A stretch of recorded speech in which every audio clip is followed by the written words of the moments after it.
Friends, ನಾವು ಚಿಕ್ಕವರಿದ್ದಾಗ ಯಾರಾದರೂ ಸ್ಕೂಲಲ್ಲಿ ಸರ್ ಆಗಿರ್ಬೋದು, ಮನೆಯಲ್ಲಿ ರಿಲೇಟಿವ್ ಆಗಿದ್ರು, ಏನಾಗ್ತೀಯಪ್ಪ ನೀನು ದೊಡ್ಡವನಾಗಿ ಅಂತ ಕೇಳಿದಾಗ ನಾವು ಕಾನ್ಫಿಡೆನ್ಸ್ಲಿ ಹೇಳ್ತಿದ್ವಿ. ಈ ಒಂದು ನಾಲ್ಕಾಣೆಗೂ ಬೆಲೆ ಬಾಳದ ಒಂದು ನಾಲಿಗಿಂದ ಕಾನ್ಫಿಡೆನ್ಸ್ಲೇ ಬರ್ತಿತ್ತು. ಏನಪ್ಪ ಅಂದ್ರೆ, ನಾನು ಪೊಲೀಸ್ ಆಗ್ತೀನಿ ದೊಡ್ಡವನಾದ್ಮೇಲೆ, ನಾನು ಡಾಕ್ಟರ್ ಆಗ್ತೀನಿ, ಇಂಜಿನಿಯರ್ ಆಗ್ತೀನಿ, ರೌಡಿ ಆಗ್ತೀನಿ, ಕಳ್ಳ ಆಗ್ತೀನಿ ಅಂತ ಹೇಳಿ. ಆದರೆ ಪ್ರೆಸೆಂಟ್ ರಿಯಾಲಿಟಿ ಹಂಗಿಲ್ಲ ಬ್ರೋ. ಅವಾಗ ಆ ಟೈಮಲ್ಲಿ ಲೈಫ್ ಸಿಂಪಲ್ ಆಗಿತ್ತು, ನಮ್ಮ ಡ್ರೀಮ್ ದೊಡ್ಡದಾಗಿತ್ತು. ಆ ಒಂದು ಚೈಲ್ಡ್ಹುಡ್ ಟೈಮಲ್ಲಿ ನಾವು ಏನು ಯೋಚನೆ ಮಾಡ್ತಿದ್ವಿ ಗೊತ್ತಾ? ಚೆನ್ನಾಗಿ ಡ್ರೆಸ್ ಹಾಕೊಂಡ್ವಾ, ಯೂನಿಫಾರ್ಮ್ ಹಾಕೊಂಡ್ವಾ, ಸ್ಕೂಲ್ಗೆ ಹೋದ್ವಾ, ಚೆನ್ನಾಗಿ ಆಟ ಆಡಿದ್ವಾ, ತಂದೆ ತಾಯಿಗೆ ಪ್ರೌಡ್ ಫೀಲ್ ಮಾಡಿಸಿದ್ವಾ, ರನ್ನಿಂಗಲ್ಲಿ ಫಸ್ಟ್ ಬಂದ್ವಾ, ಎಕ್ಸಾಮಲ್ಲಿ ಫಸ್ಟ್ ಬಂದ್ವಾ, ಈ ರೀತಿ ಒಂದು ಕಾಂಪಿಟೇಷನ್ ನಮ್ಮ ಒಂದು ಆ ಮೈಂಡಲ್ಲಿ ಇತ್ತು, ಚೈಲ್ಡ್ಹುಡ್ ಮೈಂಡಲ್ಲಿ. ಆದರೆ ಪ್ರೆಸೆಂಟ್ ಯಾವ ರೀತಿ ಇದೆ ಗೊತ್ತಾ ನಿಮ್ಗೆ ಏನಾದರೂ? ಪ್ರೆಸೆಂಟಲ್ಲೇ ಬೇರೆ ಇದೆ. ಅಲ್ಲಿ ಫ್ರೆಂಡ್ಸ್ ಜೊತೆ ಕಾಂಪಿಟೇಷನ್ ಮಾಡ್ತಿದ್ವಿ.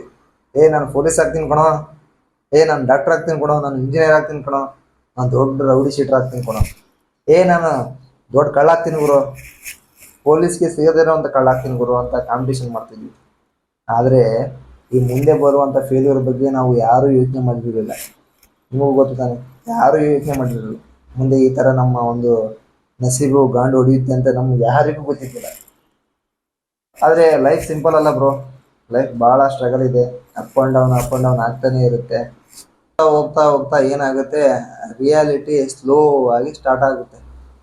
ಆಗ ನಮಗೆ ಒಂದೊಂದಾಗಿ ಬರುತ್ತೆ. ಏನಾಗಿರ್ಬೋದು, ಫೈನಾನ್ಷಿಯಲಿ ಪ್ರಾಬ್ಲಮ್ ಬರುತ್ತೆ, ಮನೆ ಪ್ರಾಬ್ಲಮ್ ಬರುತ್ತೆ, ಮನಿ ಪ್ರಾಬ್ಲಮ್ ಆಗುತ್ತೆ, ಸಪೋರ್ಟ್ ಇರಲ್ಲ.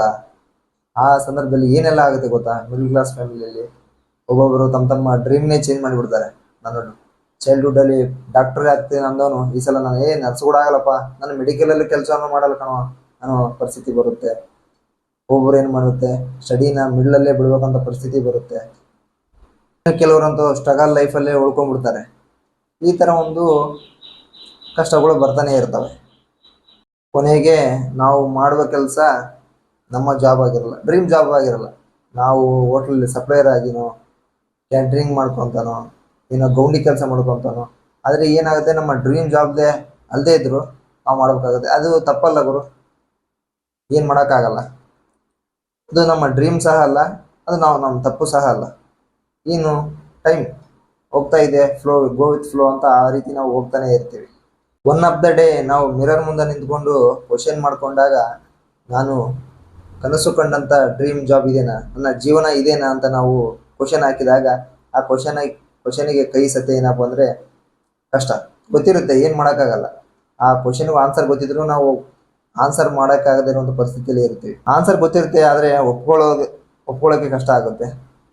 ನಾವು ಸೋತಿಲ್ಲ, ಆದರೆ ನಮ್ಮ ಲೈಫ್ ನಮ್ಮನ್ನು ಬೇರೆ ದಾರಿಗೆ ತಗೊಂಡೋಗಿದೆ. ನಾವು ಸೋತಿಲ್ಲ ಬ್ರೋ, ಆದರೆ ನಮ್ಮ ಲೈಫ್ ನಮ್ಮನ್ನು ಬೇರೆ ದಾರಿಗೆ ತಗೊಂಡೋಗಿದೆ.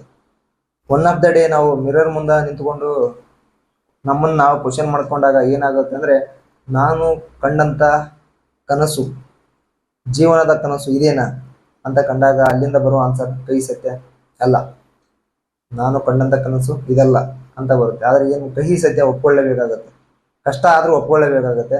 ಏನು ಬ್ರೋ, ನಾವು ಕಂಡಂಥ ಕನಸು ಇದಲ್ಲ, ಆದರೆ ನಮ್ಮ ಸಿಚುವೇಶನ್, ಅವಶ್ಯಕತೆಗಳು ನಮ್ಮನ್ನು ಈ ದಾರಿಗೆ ತಗೊಂಡೋಗಿ ನಮ್ಮನ್ನು ಟ್ರೂ ರಿಯಾಲಿಟಿಯನ್ನು ನೋಡಿಕೊಂಡು ನಾವು ಮುಂದೆ ಸಾಗಬೇಕಾಗುತ್ತೆ. ಆದರೆ ಸ್ಟೋರಿ ಇಲ್ಲಿಗೆ ಮುಗಿಯಲ್ಲ ಬ್ರೋ. ಏನಪ್ಪ ಅಂದರೆ, ಏಜ್ ಮ್ಯಾಟ್ರೇ ಆಗಲ್ಲ. ನಾವು ಕಂಡಂಥ ಕನಸನ್ನು ನಾವು ಈಡೇರಿಸೋಕ್ಕೆ ಏಜ್ ಮ್ಯಾಟ್ರೇ ಆಗಲ್ಲ.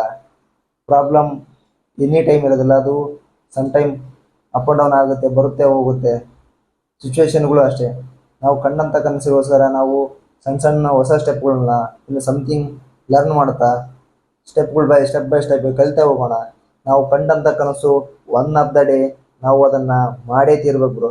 ಬ್ರೋ, ರಿಮೆಂಬರ್ ಇಟ್ ಬ್ರೋ, ನಮ್ಮ ಡ್ರೀಮ್ ಡಿಲೇ ಆಗ್ಬೋದು, ಆದರೆ ಡಿಸ್ಟ್ರಾಯ್ ಆಗೋಕ್ಕೆ ಬಿಡಬೇಡ ಬ್ರೋ. ಡಿಸ್ಟ್ರಾಯ್ ಆಗ್ಬಿಡ್ದು ಅದು, ಆದರೆ ಅದು ನಿನ್ನೆ ಕಳ್ಕೊಂಡಂಥ ಸ್ಥಾನ ಆಗುತ್ತೆ.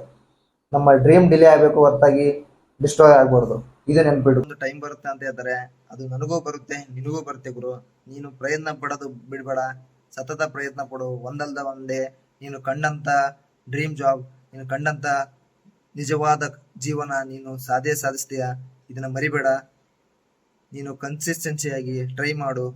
ಅದನ್ನು ಒಂದೇ ಒಂದು ಹಂತವಾಗಿ ನೀನು ಪ್ರಯತ್ನ ಪಡು. ಒಂದಲ್ದ ಒಂದು ಡೇ ನೀನು ಡೆಫಿನೆಟ್ಲಿ ಆಗೇ ಆಗ್ತೀಯ. Remember it. ಈ ಒಂದು ವಿಡಿಯೋ ನಿನಗೆ ಇಷ್ಟ ಆದರೆ ಲೈಕ್ ಮಾಡು, ಶೇರ್ ಮಾಡು, ಸಬ್ಸ್ಕ್ರೈಬ್ ಮಾಡು. ಇದೇ ರೀತಿ ನಿನ್ನ ಫ್ರೆಂಡ್ಸ್ಗಳಿಗೆ ಶೇರ್ ಮಾಡು. ಅವರಿಗೂ ಇದೊಂದು ಪಾಠ ಆಗಲಿ. Thank you so much. Take care. Bye.